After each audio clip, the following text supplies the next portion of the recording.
અતિશય લોભ એ પાપનું મૂળ છે. આવા ભગીરથ કાર્યની અંદર તક મળે ને ત્યારે કંઈક વાપરીને જાણવું.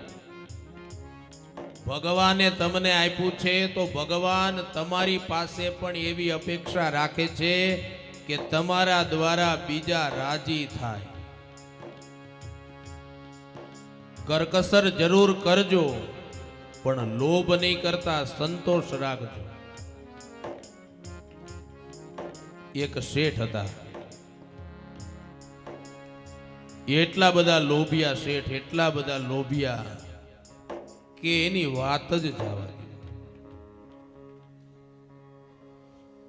સવારમાં ઈ શેઠ ઠાકોરજીની સેવા પૂજા કરે ને, આરતી કરવા માટે દીવો કરે. આરતી પૂરી થાય એટલે દીવો રામ કરી નાખે.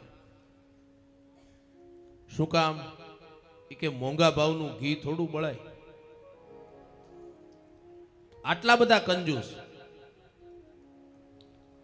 પછી એકવાર ઈ શેઠે કોઈને ઉછીના પૈસા આપ્યા હશે. બાજુનું ગામ 2-5 કિલોમીટર એ ગામ થાય. એટલે પેલો અઠવાડિયાનું કઈ પૈસા લઈ ગયેલો, પણ 10 દી થયા પાછા દેવા આવ્યો નહીં ને, એટલે શેઠને યાદ આવ્યું કે પૈસા લઈ આવું. એટલે પેલો શેઠ ભગવાનની સેવા પૂજા કરી, આરતી કરી, પણ દીવો રામ કરવાનું તે દિવસે ભૂલી ગયો. ચાલતા ચાલતા જતો તો સતીશભાઈ 2 કિલોમીટર ચાલી ગયો ને, ત્યારે શેઠને યાદ આવ્યું કે આજે દીવો રામ કરવાનો ભૂલી ગયો. એટલે શેઠે વિચાર્યું, ઉઘરાણીએ તો કાલે જવાશે, પણ મોંઘા ભાવનું ઘી થોડું બળાય. શેઠ એ 2 કિલોમીટરેથી પાછા વળ્યા. ઘરે આવ્યા, ઘરનો દરવાજો ખખડાયો. શેઠાણીને કીધું કે શેઠાણી દરવાજો ખોલો. શેઠાણી એનું માથું ભાંગે એવા હતા. કીધું ધીમે ધીમે દરવાજો ખખડાવો, નકુચા ઘસાઈ જાય. દરવાજો ખોલ્યો. શેઠને પૂછ્યું કે શેઠ તમે કેમ પાછા આવ્યા? ઉઘરાણીએ ગયા હતા ને?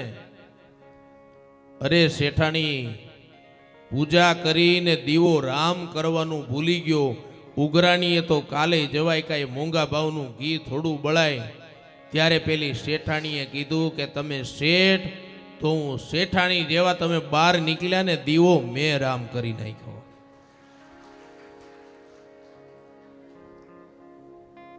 શેઠાણીએ કીધું કે મોંઘા ભાવનું ઘી ન બળાય તો આ 2 કિલોમીટર તમે ચાલીને ગયા, ચાલીને આવ્યા, તો મોંઘા ભાવના ચપ્પલના તળિયે થોડા ઘસાવા દેવાય. ત્યારે શેઠે કીધું તમે શેઠાણી તો હું શેઠ. રિટર્નમાં આવ્યો ને ત્યારે ચપ્પલ હાથમાં લઈને આવ્યો.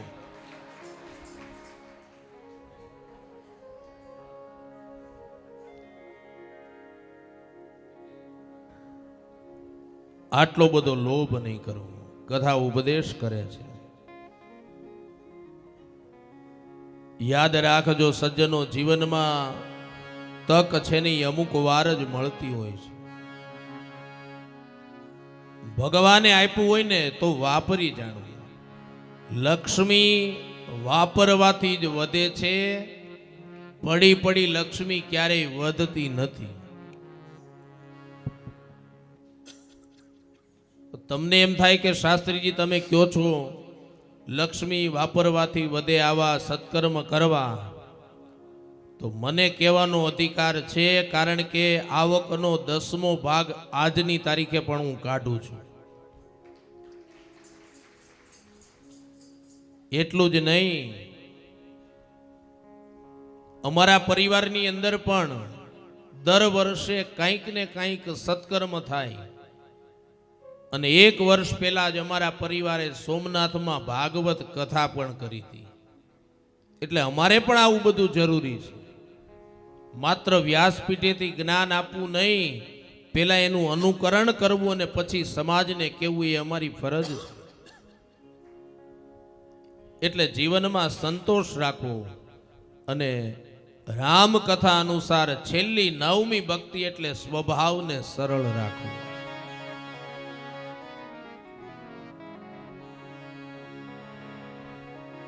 સરલ સ્વભાવન મન કુટિલાઈ, સરલ સ્વભાવન મન કુટિલાઈ, સરલ સ્વભાવન મન કુટિલાઈ,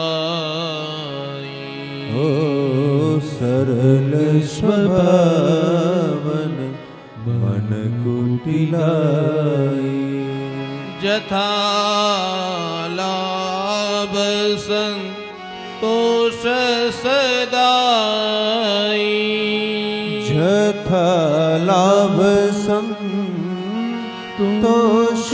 સદાઈ. સ્વભાવને સરળ રાખવું. ફરિયાદ કરે એવું જીવન નહીં, લોકો ફરી ફરીને યાદ કરે એવું જીવન આપણે જીવીએ. અને આ ચોપાઈ છે ને, એ અમારા કથાના યજમાન સતીશભાઈ માટે સંપૂર્ણ રીતે બંધ બેસતી છે. એના માટે અને સુમિતભાઈ બંને માટે. શું કે છે રામચરિત માનસની ચોપાઈ? સરલ સ્વભાવન મન કુટિલાઈ, જથા લાભ સંતોષ સદાઈ. ઘણાના સ્વભાવ એવા હોય ને બોલાવ્યા જ ન થાય. તમે પૂછો ક્યાંથી આવો છો તો કે ચૂલામાંથી. હા હા, ઘણાના આવા સ્વભાવ હોય. ઘણા બેઠા હોય એને પૂછો કે કાં બેઠા છો ને ભાઈ, તો કે ન ગમતું હોય તો ઊભા થઈ જાય. આવા સ્વભાવ નહીં, સ્વભાવને સરળ રાખો. એ નવદા ભક્તિ એટલે કરદમ અને દેવહૂતિને ત્યાં 9 દીકરીઓનો જન્મ થયો છે. એ નવદા ભક્તિનું વર્ણન આપણે કરીએ છીએ. અને પછી તો એ 9 દીકરીઓનું કન્યાદાન, લગ્ન સંસ્કાર થાય છે. કરદમ અને દેવહૂતિ 9 દીકરીઓને પરણાવે છે.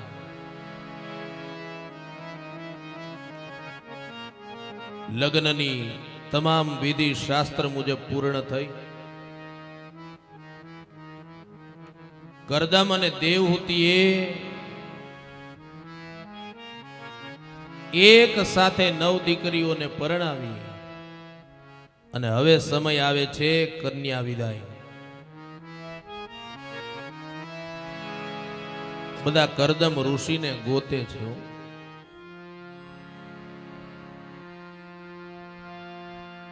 પણ એ કરદમ ઋષિ લગ્નના મંડપનો સ્તંભ પકડી અને ધ્રુસકે રડે છે. શું કામ?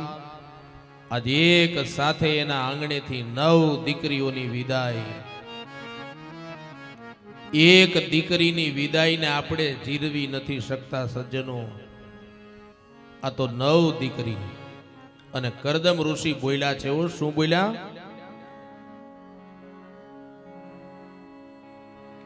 आज मेला खत्म हो गया, आज मेला खत्म हो गया, आंगन से उड़ गई चिड़िया, घर अकेला हो गया. અને આંગણું સુમસાન થઈ ગયું છે. કરદમ ઋષિને ઊભા કર્યા કે ઋષિ, આ જગતનો નિયમ છે, દીકરી એના સસરાને ત્યાં શોભે, પણ દીકરી વિદાયની વાત નીકળી છે, મારે આપ સૌને એક ટકોર કરવી છે.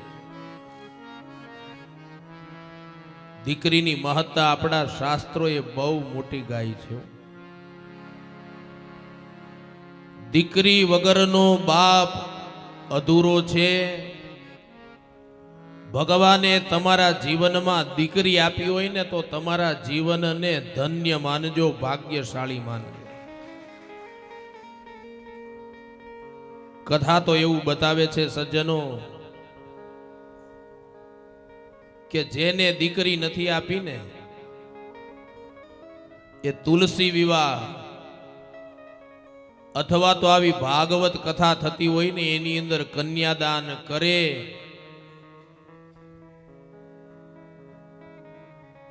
અને આ જગતનું સૌથી મોટામાં મોટું દાન હોય ને તો એ કન્યાદાન છે. આનાથી મોટું એક પણ દાન જગતમાં નથી.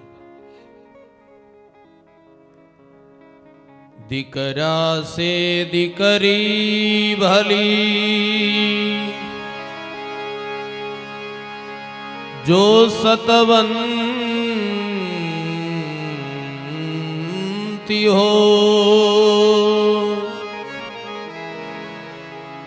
દીકરો તારે કકો દીકરી તારે દો કો.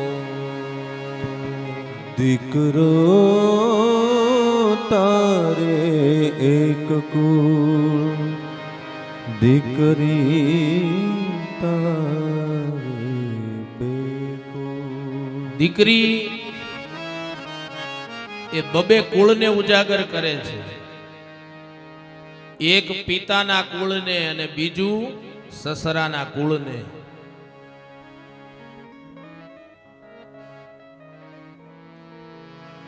યાદ રાખજો સજ્જનો,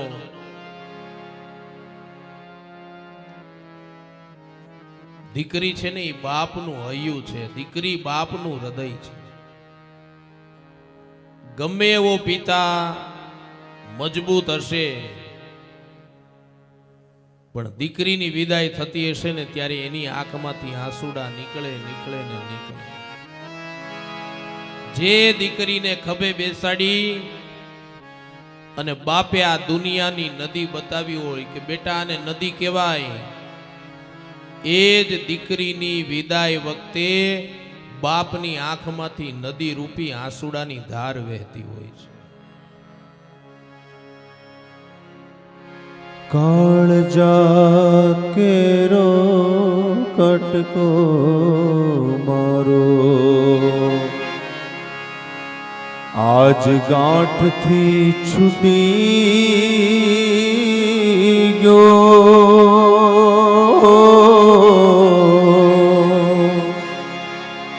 કાળજા કેરો કટકો મારો, ગાંઠથી છૂટી ગયો. અને મમતા રૂવે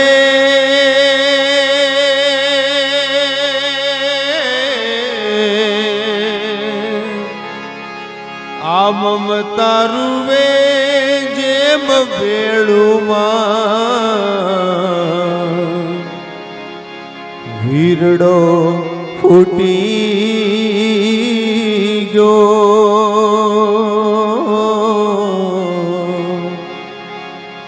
કાળજા કેરો કટકો મારો, આજ ગાંઠથી છૂટી ગયો. આવ લાડકડી કેમ કહું જાઓ લાડકડી, આવ લાડકડી કેમ કહું જાઓ લાડકડી. કોણે કહ્યું દીકરી સાપનો ભારો, નહીં નહીં મારી દીકરી તો મારા આંગણાનો તુલસી ક્યારો.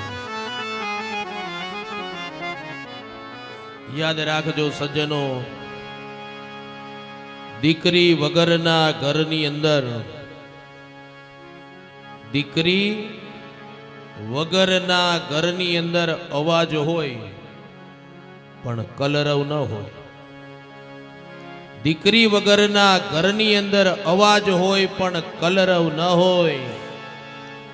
બંગડીનો રણકાર અને ઘૂઘરીનો ઘમકાર તો ભાગ્યશાળી બાપના ઘરમાં હોય છે.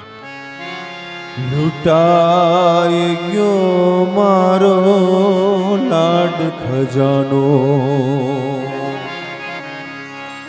દાદ હું જોતો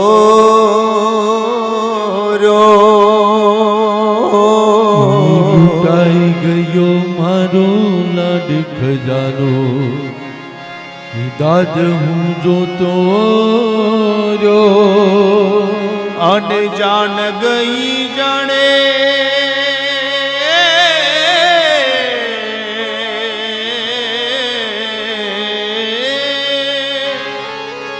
આ જાન ગઈ જાણે જાન લઈને પછી સુનો માંડવડો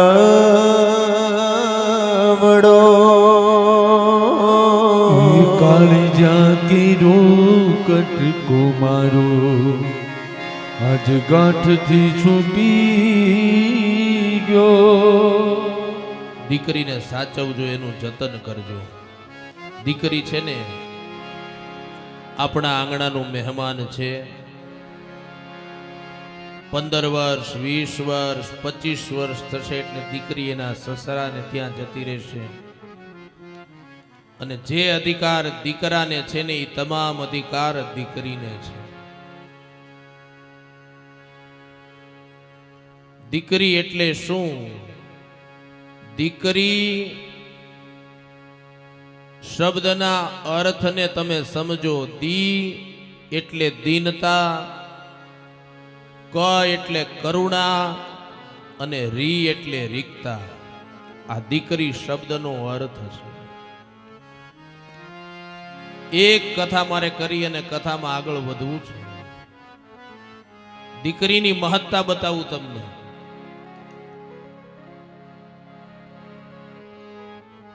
એક ગામમાં, બહુ ધ્યાનથી સાંભળજો કથા.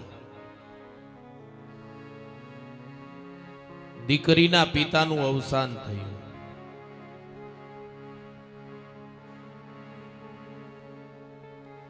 એ દીકરીને 4 ભાઈઓ છે,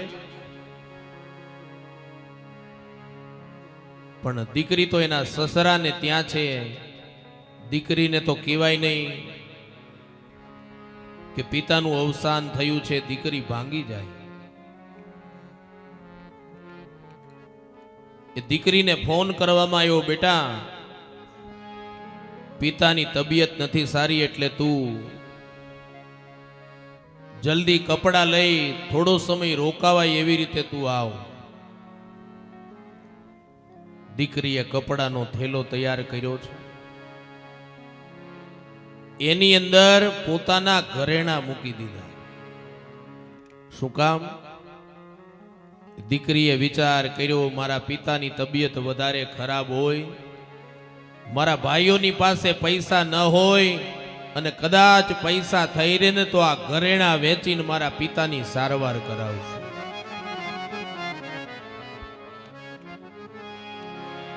દીકરી આવી થેલો લઈને, પણ જ્યાં ગામમાં પગ મૂક્યો ને ત્યાં કોઈએ સમાચાર આપ્યા કે બેટા તારા પિતા બીમાર નથી, એ તો ભગવાનના ધામની અંદર જતા રહ્યા, એમનું અવસાન થયું છે.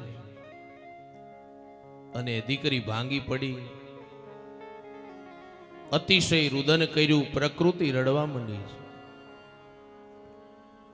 પિતાના અંતિમ દર્શન કરી અને પિતાની અંતિમ યાત્રા આગળ ચાલે. એમાં અચાનક એક ભાઈ આવે, પિતાની અંતિમ યાત્રાને ઊભી રખાવી દીધી.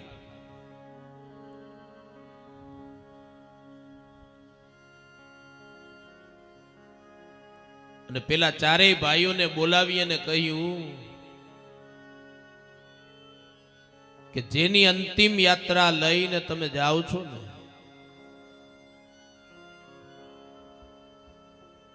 એની પાસેથી મારે 8 લાખ રૂપિયા લેવાના છે. આ 4 દીકરામાંથી એક દીકરો જવાબદારી લઈ લે એટલે અંતિમ યાત્રાને હું આગળ વધારીશ. સાહેબ 4 માંથી એકેય દીકરો જવાબદારી લેવા તૈયાર ન થયા. પેલી દીકરી આવી, થેલામાંથી ઘરેણા કાઢ્યા, પેલા કાકાને કીધું કે કાકા આ 5 લાખના ઘરેણા છે, મારા પિતાની અંતિમ યાત્રા આગળ વધવા દો, આ ઘરેણા વેચી નાખજો, અને છતાંય પૈસા ઘટે ને તો આ દીકરી એનું ઘર વેચી દેશે, પણ મારા પિતાનું દેવું હું પૂરું કરી દઈશ. અને ત્યારે પેલા ભાઈ બોલ્યા કે બેટા દીકરી તું આપી દઈશ? બોલે હા. તો સાંભળ દીકરી, મારી પૈસા લેવાના નથી બેટા, મારે દેવાના છે. હું સાચો વારસદાર ગોતતો હતો.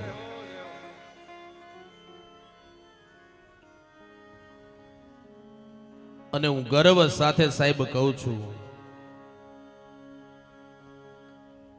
ઈશ્વરે મારા ઉપર પણ બહુ મોટી કૃપા કરી છે. અને જેમ સુમિતભાઈને ત્યાં 2 દીકરીઓ રમે છે ને, એમ ઈશ્વરે મને પણ 2 દીકરીઓ આપી છે.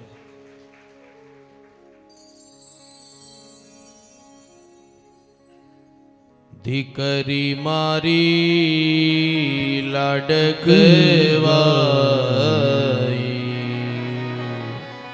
લક્ષ્મીનો અવતાર, એ સુવે તો રાત પડે ને જાગે તો સવાર. દીકરી મારી લાડકવાઈ, લક્ષ્મીનો અવતાર, એ સુવે તો રાત પડે ને જાગે તો સવાર. ઢીંગલા સાથે રમતી ઢીંગલી જેવું મારું બા. હો ઢીંગલા સાથે રમતી ઢીંગલી જેવું મારું બા. રમતા થાકીને ભૂખ લાગે તો ખીર રાખું તૈયાર. દીકરી તું તો માત પિતાનો સાચો છે આધાર. દીકરી મારી લાડકવાઈ, લક્ષ્મીનો અવતાર, એ સુવે તો રાત પડે ને જાગે તો સવાર. દીકરી તારા વાલનો દરિયો જીવન ભર છલકા. હો દીકરી તારા વાલનો દરિયો જીવન ભર છલકા. પામતા જીવન માત પિતાનું ધન્ય થઈ જાય. એક જ સ્મિતમાં તારા છલકે મોતીડા હજાર. દીકરી મારી લાડકવાઈ, લક્ષ્મીનો અવતાર, એ સુવે તો રાત પડે ને જાગે તો સવાર. દીકરી મારી લાડકવાઈ.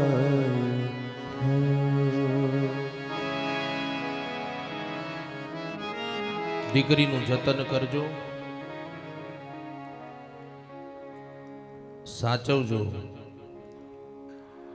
આજના યુગની અંદર સ્ત્રી ભ્રૂણ હત્યાઓ થાય, એ ન થાય. માના ઉદરની અંદર દીકરી મરે નહીં, દીકરીને જન્મવા દેજો. દીકરી બહુ મોટી તાકાત છે.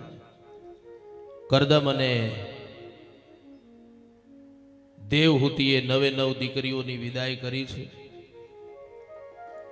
અને પછી ભગવાન કપિલ બિંદુ સરોવરના કિનારે માં દેવહૂતિને સાંખ્ય શાસ્ત્રનું જ્ઞાન આપે છે. બિંદુ સરોવર એટલે આપણે અહીંયા બહુ નજીક, આપણું સિદ્ધપુર. એ બિંદુ સરોવરના કિનારે ભગવાન કપિલે માં દેવહૂતિને જ્ઞાન પીરસ્યું છે,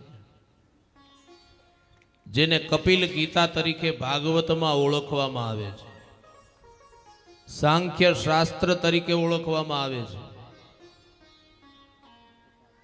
કપિલ ગીતા એટલે માં દેવહૂતિએ ભગવાન કપિલને પ્રશ્ન કર્યા અને કપિલે જે જવાબ આપ્યા એનું નામ છે કપિલ ગીતા. માં દેવહૂતિ પ્રશ્ન કરે છે કે પ્રભુ, મુક્તિ કેવી રીતે મળે મને બતાવો. ભગવાન કપિલ કહે છે કે માં, તાળાની એક જ ચાવી છે. એ તાળાની ચાવીને તમે આમ ઘુમાવો તો બંધ થાય ને આમ ઘુમાવો તો ખુલી જાય. એટલે માં, મનથી જ મુક્તિ છે અને મનથી જ બંધન છે. શું કે છે ભગવાન કપિલ? મનથી જ મુક્તિ છે અને મનથી જ બંધન છે. અને આ જ વાત ભગવાન કૃષ્ણએ ગીતાજીની અંદર પણ કીધી છે. મન એવમ મનુષ્યાણામ કારણમ બંધ મોક્ષયો. માણસનું મન જ દરેક કારણનું કારણ છે.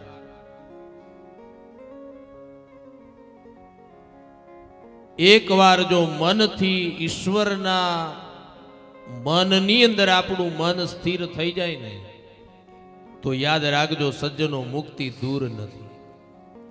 મેં પેલા દિવસે કીધું, ગઈકાલે કીધું, ભગવાન આપણાથી દૂર નથી, ભક્તિ દુર્લભ છે. ભગવાનનો સત્સંગ દુર્લભ છે. એક ચિત્તે જો ભગવાનની ભક્તિ થાય ને, તો ભગવાન આપણી સામે જ છે. કપિલ ભગવાન કહે છે કે માં, મનથી જ મુક્તિ અને મનથી જ બંધન છે. માં દેવહૂતિ પ્રશ્ન કરે છે કે પ્રભુ, સુખ અને દુઃખનું વર્ણન બતાવો. કપિલ ભગવાન કહે છે કે માં, સુખ અને દુઃખ છે ને એક સિક્કાની બે બાજુ છે. જેના જીવનમાં સુખ છે એના જીવનમાં દુઃખ પણ આવશે, અને જેના જીવનની અંદર દુઃખ છે એના જીવનની અંદર સુખ પણ આવશે.